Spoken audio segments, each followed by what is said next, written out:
Ang transition o ang pagtawid mula sa liwanag papunta sa dilim ay binibigyang importansya sa Vastu Shastra. Ang Vastu Shastra o Vastu ay isang sinaunang pilosopiya ng mga taga-India na may kinalaman sa arkitektura. Ito ay hawig sa feng shui na nagpapahalaga sa harmony at positive energy sa loob ng bahay. Ang sinaunang siyensya na ito ay nagsasabi din na may mga aktibidad sa gabi na siyang nakakaapekto ng masama sa pera, prosperidad at well-being. Ang sunset ay may malaking importansya sa Vastu Shastra dahil ito ang nagmamarka ng pagbabago mula araw papunta sa gabi. Ayon sa popular na paniniwalang ito, ang kapaligiran ay sumasailalim sa shift o pagbabago, kaya ito ay dapat na pag-ingatan upang mapreserba ang personal na kapayapaan. Ayon dito, sa mga oras na ito, ang enerhiya sa paligid ay nagbabago at ang pagsasagawa nito ay nagdudulot ng kabalansihan sa tahanan, pag-iisip at pangangatawan ng isang tao. Dinidirekta ng Vastu sa sangkatauhan na maging maingat sa pagdedesisyon at umiwas sa mga bagay na siyang sisira sa harmony ng positibong enerhiya sa loob ng tahanan. Ang mga espesipikong tuntunin ay mariing ipinagbabawal din sa maraming kultura at tradisyon. Kung ngayon ka pa lang sa channel na ito, huwag kalimutang i-like at i-share ang video na ito.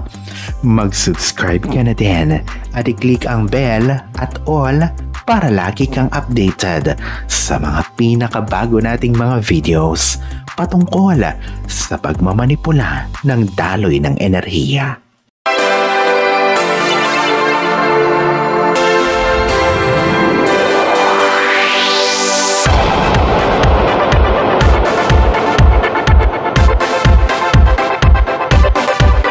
Una, hindi ka dapat nagugupit ng kuko pagkatapos ng paglubog ng araw. Ito ay sisirain ang daloy ng enerhiya sa katawan. Ang gawain na hindi paggupit sa kuko sa sunset ay ina-align ka sa mga natural na ritmo para sa maayos na pangangatawan at isip. Ganoon na din para hindi kalayuan ang swerte. Pangalawa, iwasan ang pagdodonate pagkatapos ng sunset upang maiwasan ang pagdaloy ng negatibong enerhiya. Ang dahilan ng enerhiya ay nagbabago na siyang nakakaapekto sa intensyon at impact ng iyong donasyon. Pangatlo, ang paggamit ng mga sirang bagay ay umaakit ng negatibong enerhiya sa loob ng bahay. Ang rason, ang mga sirang bagay ay may daladalang sira o watak-watak na enerhiya na siyang sumisira sa buong kabalansehan sa loob ng bahay. Apat, ang paglalabas sa gabi ay nag-iimbita ng negatibong enerhiya na siyang nakakaapekto sa well-being. Ang dahilan sa likod ng paniniwalang ito, ang tubig ay humihigop ng enerhiya. Ang paglalabas sa gabi ay may malaking epekto sa iyong mood o nararamdaman. Panglima, ang paghiga na nakaulos sa norte o hilaga ay nakakaapekto ng masama sa magnetic field ng katawan na siyang may masamang epekto sa kalidad ng pagtulog.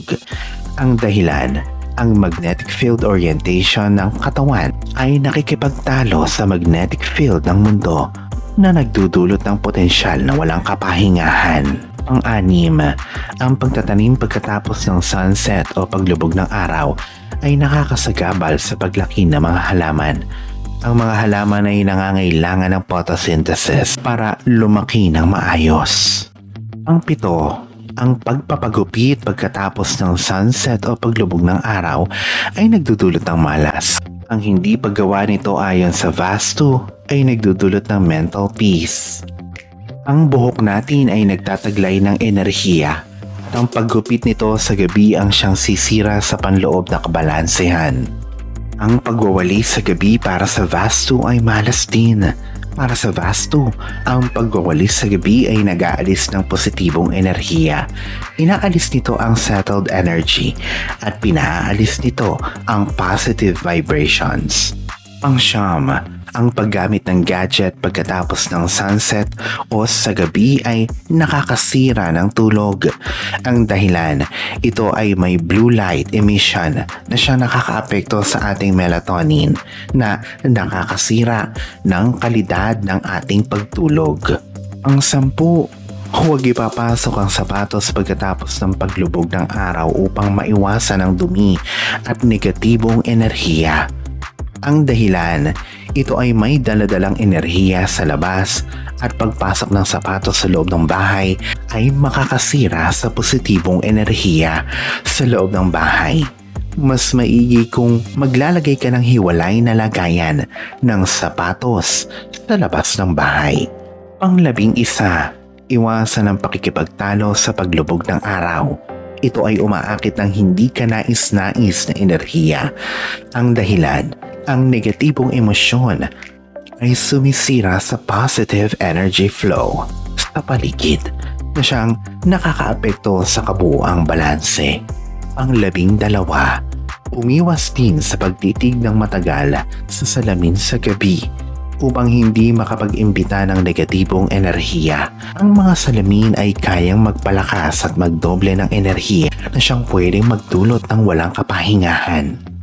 At ang pang-13, iwasan ding magtambak ng maduduming kinainan at pinaggamitan sa gabi sa kusina. Kung hindi mo talaga ito magagawa, ay alisin ang mga ito sa kusina. Huwag itong hahayaan sa magdamag na nasa kusina at siguraduhing malinis ito. Ito ay nagdudulot ng kahirapan sa pera at pagkabaon sa utang. Alalahanin na sa poong may kapal pa din, nagmumula ang lahat ng pagpapala, ang kasipagan at ang kabutihan sa ating kapwa kasabay ng buo mong pananalig sa may kapal. Ang siya pa rin na dapat ay manaig. Ang mga ito ay mga gabay lamang. This is Fiddle Rosario.